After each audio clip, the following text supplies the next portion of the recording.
Welcome everyone. Today in Rich and Spiritual, I bring you Who I Am of Ramana Maharshi. Introduction. Who am I is the title given to a set of questions and answers bearing on self-inquiry. The questions were put to Bhagwan Sri Ramana Maharshi by one Sri Sivaprakasam Pillai about the year 1902. Sri Pillai, a graduate in philosophy, was at the time employed in the Revenue Department of the South Arcot Collectorate.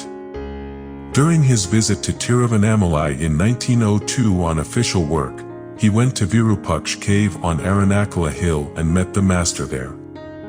He sought from him spiritual guidance, and solicited answers to questions relating to self-inquiry. As Bhagwan was not talking then, not because of any vow he had taken, but because he did not have the inclination to talk, he answered the questions put to him by gestures, and when these were not understood, by writing. As recollected and recorded by Sri Sivaprakasam Pillai, there were 14 questions with answers to them given by Bhagwan.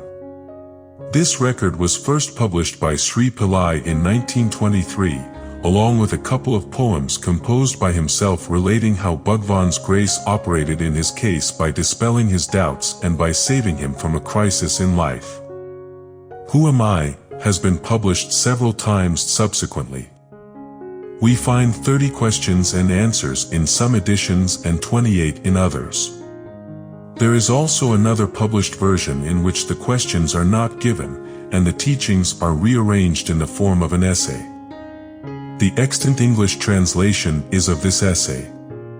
The present rendering is of the text in the form of 28 questions and answers. Along with Vishwarasangraham, self-inquiry, Nan Yar, Who Am I, constitutes the first set of instructions in the Master's own words. These two are the only prose pieces among Bhagwan's works. They clearly set forth the central teaching that the direct path to liberation is self-inquiry. The particular mode in which the inquiry is to be made is lucidly set forth in Nan Yar. The mind consists of thoughts.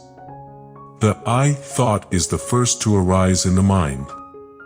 When the inquiry, Who am I, is persistently pursued, all other thoughts get destroyed, and finally the I thought itself vanishes, leaving the supreme non-dual self alone. The false identification of the self with the phenomena of non-self such as the body and mind thus ends, and there is illumination, sakshatra. The process of inquiry, of course, is not an easy one. As one inquires, Who am I? Other thoughts will arise, but as these arise, one should not yield to them by following them. On the contrary, one should ask, to whom do they arise? In order to do this, one has to be extremely vigilant. Through constant inquiry, one should make the mind stay in its source, without allowing it to wander away and get lost in the mazes of thought created by itself. All other disciplines such as breath control and meditation on the forms of God should be regarded as auxiliary practices. They are useful in so far as they help the mind to become quiescent and one-pointed. For the mind that has gained skill in concentration, self-inquiry becomes comparatively easy. It is by ceaseless inquiry that the thoughts are destroyed and the self realized, the plenary reality in which there is not even the I thought, the experience which is referred to as silence. This, in substance, is Bhagwan Sri Ramana Maharshi's teaching in Nan Yar. Who am I?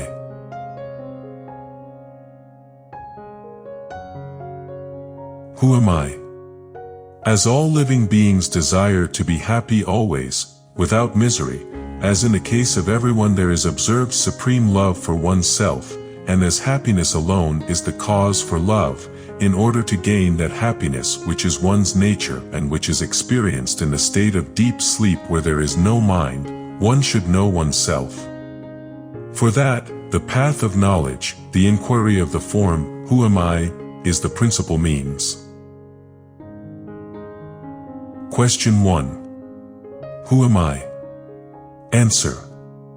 The gross body, which is composed of the 7 humors, datus, I am not, the 5 cognitive sense organs, the senses of hearing, touch, sight, taste, and smell, which apprehend their respective objects, sound, touch, color, taste, and odor, I am not, the 5 cognitive sense organs, the organs of speech, locomotion, grasping, excretion, and procreation, which have as their respective functions speaking, moving, grasping, excreting, and enjoying, I am not, the 5 vital airs, prana, which perform respectively the 5 functions of inbreathing, I am not, even the mind which thinks, I am not, the nescience too, which is endowed only with the residual impressions of objects, and in which there are no objects and no functionings, I am not. Question 2. If I am none of these, then who am I? Answer. After negating all of the above mentioned as not this, that awareness which alone remains, that I am. Question 3. What is the nature of awareness? Answer. The nature of awareness is existence consciousness bliss. Question 4. When will the realization of the self be gained? Answer. When the world which is what is seen has been removed, there will be realization of the self which is the seer. Question 5. Will there not be realization of the self even while the world is there, taken as real? Answer. There will not be. Question 6. Why? Answer. The seer and the object seen are like the rope and the snake. Just as the knowledge of the rope which is the substrate will not arise unless the false knowledge of the illusory serpent goes, so the realization of the self which is the substrate will not be gained unless the belief that the world is real is removed. Question 7. When will the world which is the object seen be removed? Answer. When the mind, which is the cause of all cognitions and of all actions, becomes quiescent, the world will disappear. Question 8. What is the nature of the mind? Answer. What is called mind is a wondrous power residing in the self. It causes all thoughts to arise. Apart from thoughts, there is no such thing as mind. Therefore, thought is the nature of mind. Apart from thoughts, there is no independent entity called the world. In deep sleep there are no thoughts, and there is no world. In the states of waking and dream, there are thoughts, and there is a world also. Just as the spider emits the thread of the web out of itself and again withdraws it into itself, likewise the mind projects the world out of itself and again resolves it into itself. When the mind comes out of the self, the world appears. Therefore, when the world appears to be real, the self does not appear, and when the self appears, shines, the world does not appear. When one persistently inquires into the nature of the mind will end leaving the self as the residue. What is referred to as the self is the Atman. The mind always exists only in dependence on something gross, it cannot stay alone. It is the mind that is called the subtle body or the soul, jiva. Question 9. What is the path of inquiry for understanding the nature of the mind? Answer. That which rises as I in this body is the mind. If one inquires as to where in the body the thought I rises first, one would discover that it rises in the heart. That is the place of the mind's origin. Even if one thinks constantly, I, one will be led to that place. Of all the thoughts that arise in the mind, the I thought is the first. It is only after the rise of this that the other thoughts arise. It is after the appearance of the first personal pronoun that the second and third personal pronouns appear, without the first personal pronoun there will not be the second and third. Question 10. How will the mind become quiescent? Answer. By the inquiry, who am I? The thought, who am I, will destroy all other thoughts, and like the stick used for stirring the burning pyre, it will itself in the end get destroyed. Then, there will arise self-realization. Question 11. What is the means for constantly holding on to the thought, who am I? Answer. When other thoughts arise, one should not pursue them, but should inquire. To whom do they arise? It does not matter how many thoughts arise. As each thought arises, one should inquire with diligence. To whom has this thought arisen? The answer that would emerge would be, to me. Thereupon, if one inquires, who am I, the mind will go back to its source, and the thought that arose will become quiescent. With repeated practice in this manner, the mind will develop the skill to stay in its source. When the mind that is subtle goes out through the brain and the sense organs, the gross names and forms appear. When it stays in the heart, the names and forms disappear. Not letting the mind go out, but retaining it in the heart is what is called inwardness, antarmukha. Letting the mind go out of the heart is known as externalization, bahirmukha. Thus, when the mind stays in the heart, the I, which is the source of all thoughts, will go, and the self which ever exists will shine. Whatever one does, one should do without the egoity, I. If one acts in that way, all will appear as of the nature of Shiva, God. Question 12. Are there no other means for making the mind quiescent? Answer. Other than inquiry, there are no adequate means. If through other means it is sought to control the mind will appear to be controlled, but will again go forth.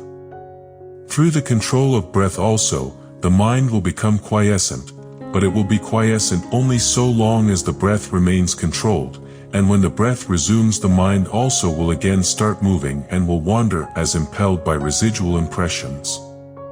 The source is the same for both mind and breath. Thought, indeed, is the nature of the mind. The thought, I, is the first thought of the mind, and that is egoity. It is from that whence egoity originates that breath also originates. Therefore, when the mind becomes quiescent, the breath is controlled, and when the breath is controlled, the mind becomes quiescent. But in deep sleep, although the mind becomes quiescent, the breath does not stop.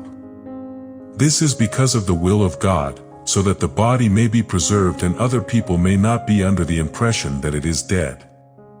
In the state of waking and in samadhi, when the mind becomes quiescent, the breath is controlled. Breath is the gross form of mind. Till the time of death, the mind keeps breath in the body, and when the body dies, the mind takes the breath along with it. Therefore, the exercise of breath control is only an aid for rendering the mind quiescent, mananigraha. It will not destroy the mind, manonasa. Like the practice of breath control, meditation on the forms of God, repetition of mantras, restriction on food, are but aids for rendering the mind quiescent. Through meditation on the forms of God and through repetition of mantras, the mind becomes one-pointed. The mind will always be wandering. Just as when a chain is given to an elephant to hold in its trunk, it will go along grasping the chain and nothing else, so also when the mind is occupied with a name or form, it will grasp that alone. When the mind expands in the form of countless thoughts, each thought becomes weak, but as thoughts get resolved, the mind becomes one-pointed and strong. For such a mind, self-inquiry will become easy. Of all the restrictive rules, that relating to the taking of sattvic food in moderate quantities is the best. By observing this rule, the sattvic quality of mind will increase, and that will be helpful to self-inquiry. Question 13. The residual impressions, thoughts, of objects appear wending like the waves of an ocean. When will all of them get destroyed? Answer: as the meditation on the self rises higher and higher, the thoughts will get destroyed. Question 14. Is it possible for the residual impressions of objects that come from beginningless time, as it were, to be resolved, and for one to remain as the pure self? Answer: without yielding to the doubt, is it possible, or not, one should persistently hold on to the meditation on the self. Even if one be a great sinner, one should not worry and weep, "Oh, I am a sinner, how can I be saved?" One should completely renounce the thought, "I am a sinner," and concentrate keenly on meditation on the self, then, one would surely succeed. There are not two minds, one good and the other evil, the mind is only one. It is the residual impressions that are of two kinds, auspicious and inauspicious. When the mind is under the influence of auspicious impressions, it is called good, and when it is under the influence of inauspicious impressions, it is regarded as evil. The mind should not be allowed to wander towards worldly objects and what concerns other people. However bad other people may be, one should bear no hatred for them. Both desire and hatred should be eschewed. All that one gives to others, one gives to oneself. If this truth is understood, who will not give to others? When oneself arises, all arises. When oneself becomes quiescent, all becomes quiescent. To the extent we behave with humility, to that extent there will result good. If the mind is rendered quiescent, one may live anywhere. Question 15. How long should inquiry be practiced? Answer: as long as there are impressions of objects in the mind, so long the inquiry, "Who am I?" is required. As thoughts arise, they should be destroyed then and there in the very place of their origin, through inquiry. If one resorts to contemplation of the self unintermittently, until the self is gained, that alone would do. As long as there are enemies within the fortress, they will continue to sally forth. If they are destroyed as they emerge, the fortress will fall into our hands. Question 16. What is the nature of the self? Answer: what exists in truth is the self alone. The world, the individual soul, and God are appearances in it. Like silver in mother of pearl, these three appear at the same time, and disappear at the same time. The self is that where there is absolutely no I thought. That is called silence. The self itself is the world, the self itself is I, the self itself is God, all is Shiva, the self. Question 17. Is not everything the work of God? Answer: without desire, resolve, or effort, the sun rises, and in its mere presence, the sunstone emits fire, the lotus blooms, water evaporates, people perform their various functions and then rest. Just as in the presence of the magnet the needle moves, it is by virtue of the mere presence of God that the souls governed by the three cosmic functions or the fivefold divine activity perform their actions and then rest, in accordance with their respective karmas. God has no resolve, no karma attaches itself to him. That is like worldly actions not affecting the sun, or like the merits and demerits of the other four elements not affecting all-pervading space. Question 18. Of the devotees, who is the greatest? Answer: he who gives himself up to the self that is God is the most excellent devotee. Giving oneself up to God means remaining constantly in the self without giving room for the rise of any thoughts other than that of the self. Whatever burdens are thrown on God, he bears them. Since the supreme power of God makes all things move, why should we, without submitting ourselves to it, constantly worry ourselves with thoughts as to what should be done and what should not be done and how not. We know that the train carries all loads, so after getting on it, why should we carry our small luggage on our head to our discomfort, instead of putting it down in the train and feeling at ease? Question 19. What is non-attachment? Answer.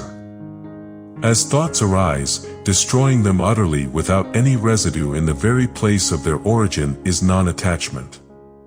Just as the pearl diver ties a stone to his waist, sinks to the bottom of the sea and there takes the pearls, so each one of us should be endowed with non-attachment, dive within oneself and obtain the self-pearl. Question 20. Is it not possible for God and the Guru to effect the release of a soul? Answer. God and the Guru will only show the way to release. They will not by themselves take the soul to the state of release. In truth, God and the Guru are not different. Just as the prey which has fallen into the jaws of a tiger has no escape, so those who have come within the ambit of the Guru's gracious look will be saved by the Guru and will not get lost, yet each one should by his own effort pursue the path shown by God or Guru and gain release. One can know oneself only with one's own eye of knowledge, and not with somebody else's. Does he who is Rama require the help of a mirror to know that he is Rama?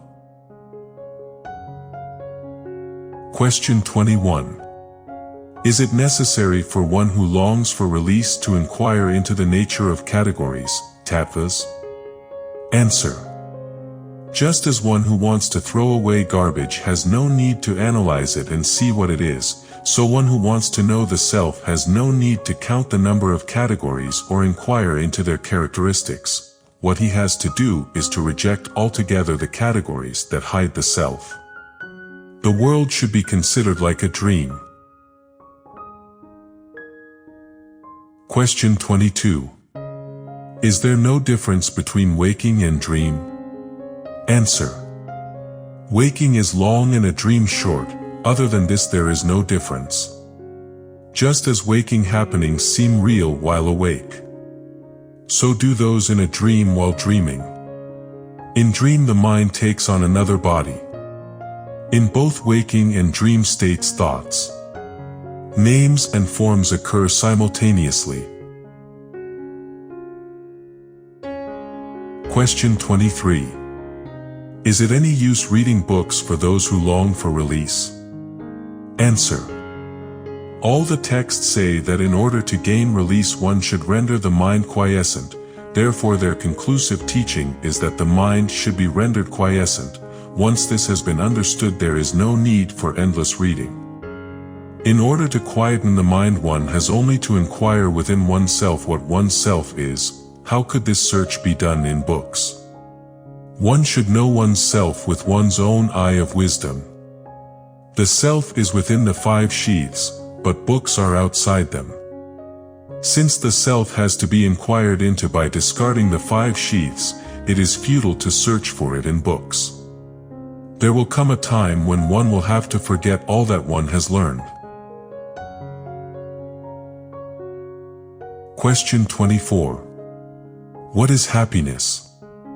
Answer. Happiness is the very nature of the self. Happiness and the self are not different. There is no happiness in any object of the world. We imagine through our ignorance that we derive happiness from objects. When the mind goes out, it experiences misery. In truth, when its desires are fulfilled, it returns to its own place and enjoys the happiness that is the self. Similarly, in the states of sleep, samadhi and fainting, and when the object desired is obtained or the object disliked is removed, the mind becomes inward turned and enjoys pure self-happiness. Thus the mind moves without rest, alternately going out of the self and returning to it. Under the tree the shade is pleasant, out in the open the heat is scorching. A person who has been going about in the sun feels cool when he reaches the shade. Someone who keeps on going from the shade into the sun and then back into the shade is a fool. A wise man stays permanently in the shade. Similarly, the mind of the one who knows the truth does not leave Brahman. The mind of the ignorant, on the contrary, revolves in the world, feeling miserable, and for a little time returns to Brahman to experience happiness. In fact, what is called the world is only thought. When the world disappears, when there is no thought, the mind experiences happiness, and when the world appears, it goes through misery. Question 25. What is wisdom insight, Jnana Drishti? Answer. Remaining quiet is what is called wisdom insight. To remain quiet is to resolve the mind in the self. Telepathy, knowing past, present and future happenings and clairvoyance do not constitute wisdom insight. Question 26. What is the relation between desirelessness and wisdom? Answer. Desirelessness is wisdom. The two are not different, they are the same. Desirelessness is refraining from turning the mind towards any object. Wisdom means the appearance of no object. In other words, not seeking what is other than the self is detachment or desirelessness. Not leaving the self is wisdom. Question 27. What is the difference between inquiry and meditation? Answer. Inquiry consists in retaining the mind in the self. Meditation consists in thinking that one's self is Brahman, existence consciousness bliss. Question 28. What is release? Answer. Inquiring into the nature of one's self that is in bondage, and realizing one's true nature is release. The end. You have heard who I am of Ramana Maharshi, a creation of rich and spiritual.